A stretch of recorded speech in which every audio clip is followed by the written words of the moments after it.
Assalamualaikum teman-teman, kembali lagi di channel Muslim Kepo. Lalat menjadi salah satu hewan yang tidak disukai oleh sebagian orang.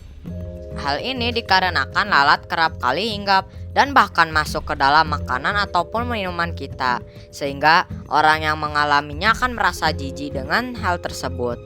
Terlebih lagi, kita mengetahui bahwa lalat memang hidup di tempat yang kotor seperti tempat sampah, kotoran hewan, dan lainnya. Maka tidak heran banyak orang yang merasa bahwa lalat adalah binatang pembawa berbagai macam penyakit. Atas dasar pemikiran di atas, banyak orang yang kemudian bertanya, mengapa binatang ini diciptakan kalau banyak mudaratnya?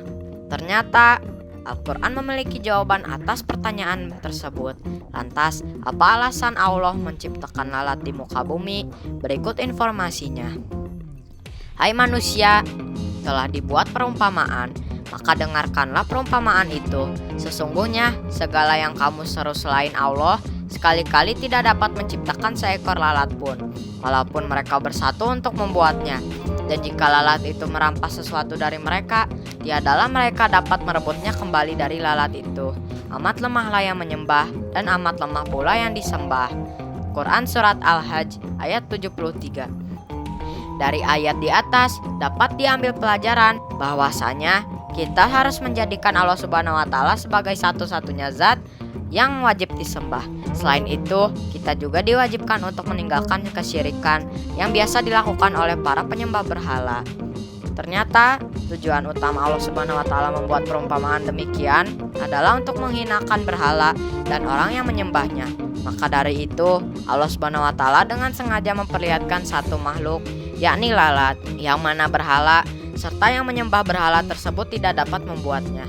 Meskipun mereka berkumpul, maka benda-benda mati tersebut tidak akan pernah bisa melakukannya.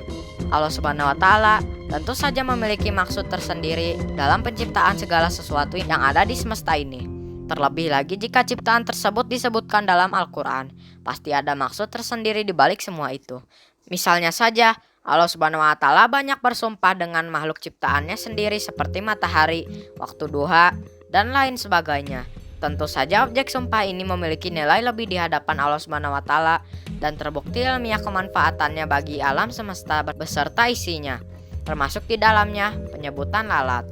Tidak hanya di dalam Al-Quran, ternyata nama lalat juga kerap disebutkan dalam sabda Rasulullah SAW. Lalat ini ternyata memiliki dua sisi perbedaan, di mana satu sisi bisa dikatakan seperti racun, namun di sisi lain ia juga memiliki penawar, yakni pada bagian sayapnya. Rasulullah SAW bersabda, jika lalat terjatuh di minuman salah seorang di antara kamu, maka benamkanlah ia, kemudian lepaskanlah, buanglah, karena pada salah satu sayapnya terdapat penyakit dan pada sayap yang lainnya terdapat obat. Hadis riwayat Al-Bukhari. Hadis tersebut adalah hadis yang sahih. Maka dari itu, kita tidak boleh meragukan ucapan dari Rasulullah SAW karena beliau tidak pernah mengatakan segala sesuatu jika bukan berdasarkan dari wahyu Allah Subhanahu wa taala. Salah satu sayap lalat itu adalah racun, sementara yang lainnya adalah obat. Maka apabila seekor lalat jatuh dalam makanan, tenggelamkanlah, karena ia mendahulukan racun dan mengakhirkannya dengan obatnya.